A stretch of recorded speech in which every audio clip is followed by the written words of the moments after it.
All right, so the next phase in our 60 series is then going to be our acceleration. So we've made it out of our start. Okay, we've made it through our first 5 or so yards. So one of the key mistakes that kids will make, that athletes will make, is once they get out of their initial start, they'll pop up immediately, right?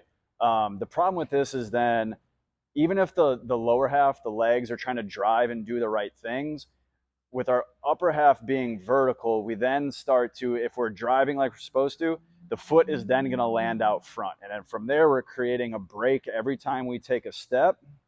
Okay, so we're slowing ourselves down there. And even if it is minimal, we then have to wait for our hip to cross our shoelaces before we can then push. So we're wasting time there and we're slowing ourselves down. So we really want to make sure that you stay in that forward lean. Obviously, it's not going to be as severe as the initial, 2, 3 steps out through 5 yards, but you still want to be in that forward lean and trying to drive the foot back behind you. Now, it's not going to get behind you per se, but you want to act like it is. If it lands underneath, okay, we're pushing the ground away, working the foot behind us. We want to keep that acceleration going out through 10, 15 yards. Now, when you're at a showcase or a tryout, most places don't time your initial 10 yards, 0 to 10. But in your training, that should be something that you track and monitor regularly. And we want our guys to be somewhere in the 1.5s to 1.6s, obviously as low as possible to give yourself as good a chance as possible to run a fast time. But if you're not timing those, you don't really have a clue. So make sure, best case scenario, if you can, if your best case is only a stopwatch, that'll work, although the variability is a little off.